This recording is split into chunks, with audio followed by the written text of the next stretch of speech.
Salut à tous et à toutes et bienvenue dans ce nouvel épisode de Fans et Découvertes, l'émission qui parle à la découverte des créatifs geeks du net. L'épisode d'aujourd'hui s'adresse surtout aux personnes fans de vie antérieure, fans de monde médiéval, car oui, aujourd'hui j'ai l'honneur de vous présenter la web-série Past.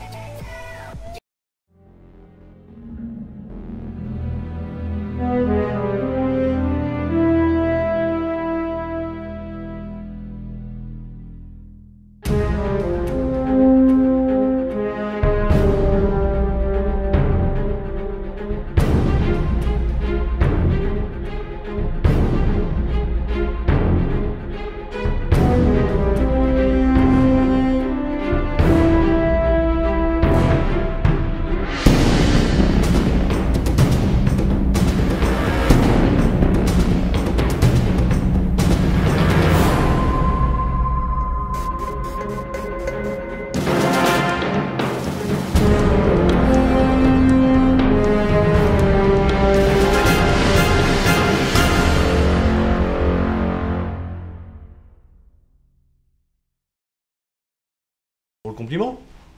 Mais Laura, il vous évite la police de pas grand chose quand même. Donc je vais être direct.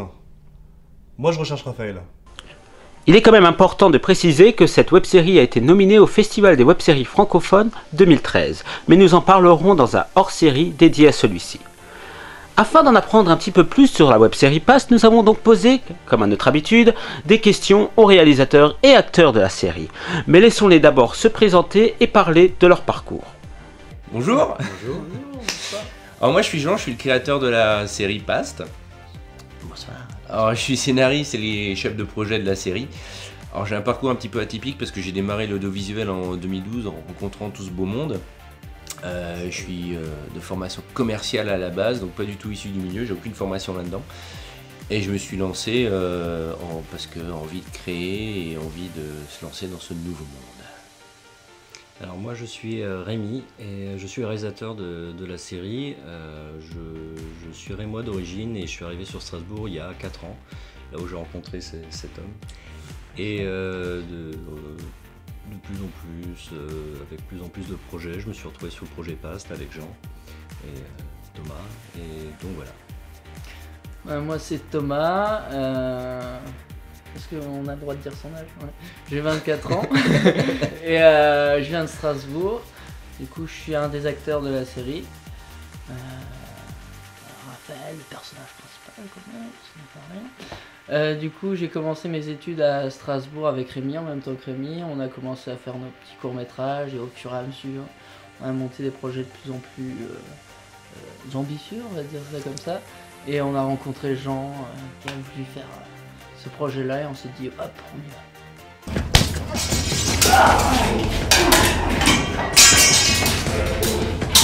Rien que parce que la web-série est alsacienne, ils ont juste la classe. Oui, je suis alsacien et je l'assume. Alors ma prochaine question s'adressera surtout aux réalisateurs. J'aimerais savoir comment est née la web-série Past. Donc Past en fait est né d'une histoire vraie parce que un jour à Paris j'ai visité le Panthéon et je suis tombé sur une des fresques murales où il y avait la copie parfaite de mon père. Alors comme j'écrivais depuis mon adolescence, j'avais envie d'écrire une nouvelle à ce sujet-là. Donc j'ai transformé le Panthéon en cathédrale, la fresque en vitrail, et j'ai rajouté de la KPDP et un petit peu de fantastique là-dedans. Et Past est né de cette nouvelle-là. Alors au fur et à mesure de l'écriture, ça prenait de l'ampleur, J'ai fait lire la nouvelle à des copains qui m'ont dit « Ah, ce serait super chouette de faire une vidéo avec ça, de faire un film ». Donc le côté film me semblait à mon niveau un petit peu ambitieux, donc j'ai écrit d'abord le prologue qui est l'équivalent de la nouvelle en scénario. J'ai pris quelques temps pour apprendre quelques techniques scénaristiques et à partir de là on a monté l'équipe, d'abord via Thomas Disons que c'était plus compliqué que ça. Je simplifie. Ouais, c'était très simplifié, mais en fait, Benjamin, qui faisait partie du groupe d'escrime, a rencontré Rémi dans un cours... pas Rémi, Kevin dans un cours d'anglais, qui m'a retrouvé et qui m'a dit « Oui, Benjamin, il veut faire quelque chose ». Et finalement, on s'est retrouvé à un cours d'escrime où j'ai rencontré Jean, et on s'est donné rendez-vous après, une semaine plus tard, je crois, où j'ai amené Rémi, et puis on s'est dit vas-y, bah, il est intéressant ton projet. Ouais, bon, Rémi, il était sceptique. Non. Bref, on a lancé directement le tournage. Ouais. On a démarré le premier tournage était en avril 2012 et j'ai vraiment lancé le projet en janvier 2012 autour de quelques bières, parce que les bons projets démarrent toujours autour de quelques bières. On s'est tapé dans la main en disant allez, on le fait. Et puis voilà, donc le prologue au départ était vraiment la rencontre d'une équipe, Rémi aime bien le dire, une rencontre de techniciens du cinéma et des screamers. Et on a fait le prologue dans le but d'essayer de voir si tout ce si tout ce petit monde fonctionnait ensemble. Et le projet est né de là. Voilà. Que fais-tu là, toi? Quel est cet accoutrement? L'entraînement a commencé il y a une bonne demi-heure. Allez, bats-toi! D'ailleurs, on dit souvent que les meilleures histoires partent d'une expérience personnelle. Après, il suffit juste de s'en donner les moyens. D'ailleurs, en parlant de moyens, pouvez-vous nous en dire un petit peu plus sur les moyens financiers, humains et matériels utilisés pour le tournage et l'écriture de la web-série? Alors pour les moyens financiers, bah, ils sont proches de zéro parce que tout le financement sur Past est soit des dons de l'équipe, via l'association 16 mm que j'ai montée avec Rémi pour gérer Past. Donc on est quand même une entité, je dirais, administrative pour gérer tout ça. Et du coup, bah, en termes de financement, on n'a fait aucun Ulule, on n'a pas de subvention ni de la mairie ni de la ville, et on fonctionne sur un budget proche de zéro. Les grosses dépenses qu'on fait sont relativement plus pour la communication, donc les affiches, les flyers, les déplacements en convention. Et après, pour tout ce qui est matériel à proprement parler, c'est le matériel de Rémi. Ouais, c'est le matériel que j'utilise au niveau professionnel, parce que même si sur Past je suis bénévole, à côté je suis réalisateur professionnel.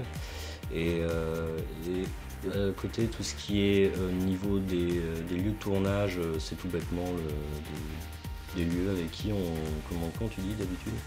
Avec qui on crée des partenariats en fait.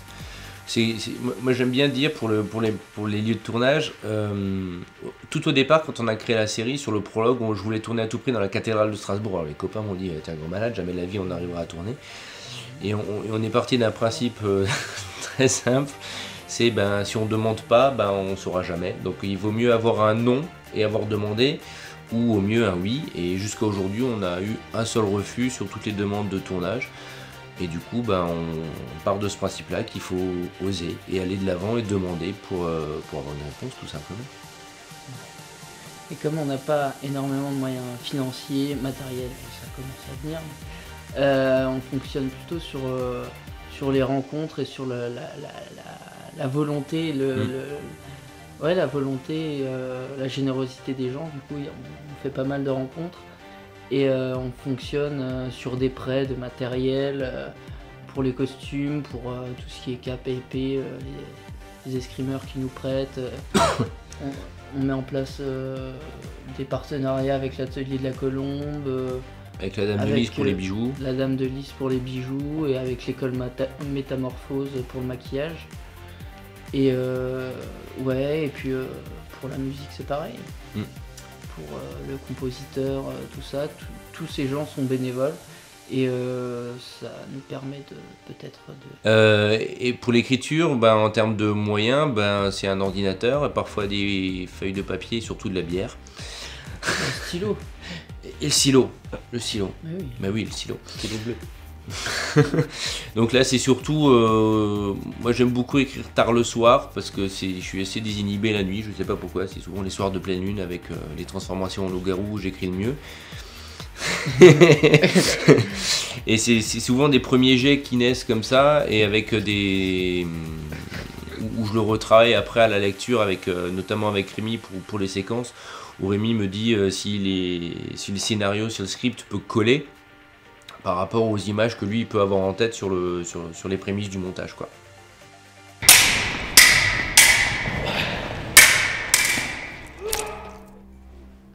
D'ailleurs, en parlant de l'écriture du script et du scénario, est-il écrit longtemps à l'avance ou bien au fur et à mesure selon les idées reçues? Alors pour le script, il est écrit effectivement à l'avance. Alors tout le fil rouge est fait.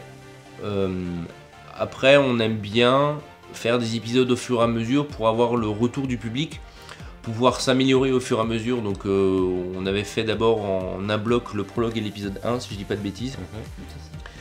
Et après, on tourne généralement 2 épisodes ou 3 épisodes en même temps. Le nombre d'épisodes, c'est ça? Ouais, vas-y. Du coup, on a, au niveau écriture, c'est ça, on a de la matière pour faire 3 saisons. Du coup, beaucoup de choses, beaucoup d'aventures pour Raphaël. Il va lui arriver beaucoup de galères. Et du coup, pour la saison 2, on a tourné maintenant, on est dans le tournage Du 3e. de l'épisode 3, et on sait pas combien d'épisodes on aura dans la saison 2, parce qu'on a peur que... ça dépend de l'avancée de l'histoire, et puis on verra si à l'épisode 7 il va se passer un truc, ou s'il faut développer encore la saison pour qu'il y ait une saison 3 peut-être. Ouais, parce que tout à la base, en fait, je voulais faire des saisons de 7 épisodes à chaque fois, avec des épisodes qui faisaient 7-8 minutes. Et au fur et à mesure de l'évolution du tournage, de l'évolution de l'équipe, l'évolution matérielle, l'évolution de l'écriture, on s'est rendu compte que les épisodes, vous verrez pour la saison 2, sont un petit peu plus longs. Le premier va faire quasiment 10 minutes. Et on n'avait plus envie de se fixer des barrières, c'est-à-dire qu'on n'avait pas envie de se dire, bah voilà, il faut à tout prix booker la saison en 7 épisodes, quitte à tronquer certaines intrigues, aller plus vite sur certaines choses, et vraiment avoir le temps de développer psychologiquement les personnages, développer l'histoire, pour arriver à une chose qui est vraiment la mieux ficelée possible. Alors qu'on fasse 7 épisodes ou qu'on en fasse 12, on préfère à la limite en faire 9-10, mais que l'histoire soit juste longue et cohérente, plutôt que d'en faire 7 et de devoir raccourcir certaines séquences pour booker tout ça en 7 épisodes. Voilà, donc on est sur aujourd'hui, on va dire, on sait qu'on fera 2 saisons, quoi qu'il arrive, et la 3e si elle est produite. Tu sais très bien que c'est pas l'âge qui fait la différence. Mais arrête de le préserver comme ça. Je conçois bien que tu sois son père, mais là, quand même. Alors sur un tournage, il arrive que l'on doit faire face à des situations marrantes, parfois embarrassantes. Pouvez-vous nous faire part de quelques anecdotes? Une petite anecdote. Thomas. J'ai beaucoup réfléchi à une anecdote, et il y en a plusieurs qui me sont venues. Mais je vais parler d'un tournage qui a lieu au château du Hunebourg, avec des chorégraphies de combat qui m'ont beaucoup fait rire. Des acteurs qui n'étaient pas au point vraiment répétition, et c'est ça, c'est le cas de le dire. Du coup, une chorégraphie de combat, et on était en train de tourner, et il y a un acteur qui a eu un blanc, c'était Stéphane, il me semble. Oh oui. Ouais, Stéphane qui a eu un blanc dans la chorégraphie, il fait qu'est-ce que je fais? Et Nicolas en face qui fait là, tu dois me mettre un coup de poing. Et sans réfléchir, Stéphane, il lui met un coup de poing, mais ça il l'a frappé, et il n'y avait plus besoin de bruitage au montage. Il lui a mis pour de vrai. Ouais. Un vrai coup de poing, et du coup, là, éclat de rire, fou rire monumental sur tout le tournage. Et tout. Ouais. Ouais, pas loin, ouais. Et du coup, c'était un très bon souvenir c'était même plus de la répétition, puisqu'on tournait déjà. Et, ouais, c'était en plein tournage, ouais. C'était... Moi, ça m'a beaucoup fait rire, c'est des petites pépites comme ça sur le tournage. C'était plus de peur que de mal. Hein. Ouais, heureusement, ouais. Parce qu'il a rigolé, bon, il était déjà pas très... Non, voilà. Rémi Moi, c'est une anecdote, en fait, ça concerne beaucoup le début de Past. En fait, c'est un truc que j'aimais bien faire avec les acteurs qui étaient pas encore, qui connaissaient pas trop ce qui se passait au niveau des tournages. C'était en fait de ne pas dire couper. Ce qui fait que des fois, ils restent là, c'est la dernière phrase, ils savent plus quoi faire, et des fois, pendant au moins une dizaine de secondes, La ils sont spécialité là, de Rémi. ils attendent, puis moi je suis en train de me marrer derrière la caméra, t'as de l'équipe qui a compris, sauf eux, et ça, c'est une petite plaisir, ça. Ouais, ça donnait des bêtisiers relativement sympas, ouais, c'est clair. Et moi, au niveau de l'anecdote, moi, ce qui m'avait fait beaucoup rire, c'est qu'au départ, sur l'épisode prologue, au moment de la disparition de Raphaël, j'avais envie d'un truc numérique, comme on en voit souvent sur les web-séries, avec After Effects, un truc vraiment sympa, avec une disparition, alors je l'imaginais, des étincelles, des machins, enfin bref, un truc vraiment sympa. Et puis on s'est dit, merde, on sait pas faire, on a trouvé personne qui savait vraiment faire ça correctement. Et plutôt que faire cheap, on a essayé d'être créatif. Et j'ai ouvert les placards chez moi et j'ai sorti une assiette verte en plastique. Et Stéphane, qui s'occupait uniquement de la régie à ce moment-là, avait pris un appareil photo. Et avec un flash et un appareil photo et cette assiette verte, on a fait le flash de la disparition de Raphaël. Et comme il y avait les canettes de bière vides qui étaient sur la table basse, on avait fait les premiers tests. Et puis Rémi avait filmé. Et puis on fait flash.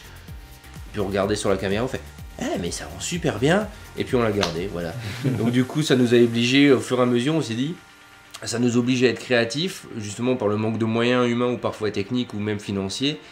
Et ça donne des histoires régulières sur les épisodes comme ça, avec des bouts de ficelle et des petites astuces. On arrive à faire finalement des choses qui rendent super bien, quoi.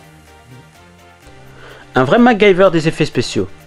En tout cas, cet épisode de Fans et Découvertes touche déjà à sa fin.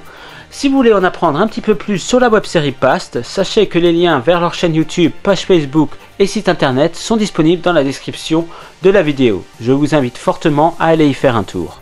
Je tiens également à remercier toute l'équipe de la web-série d'avoir accordé un petit peu de leur temps afin de répondre à nos questions. Nous allons d'ailleurs leur laisser le mot de la fin. Quant à nous, nous nous retrouvons dans 2 semaines pour un nouvel épisode de Fans et Découvertes. Salut! Écoutez, découvrez-nous sur internet pour vous faire votre propre idée de la série. Je pense que c'est la seule chose qu'on peut. Voilà, on est sur www.pass-webserie.fr et on a hâte de vous voir en vrai lors des conventions parce que c'est quand même ça qui est cool. Ça dépend, on dépend. À bientôt!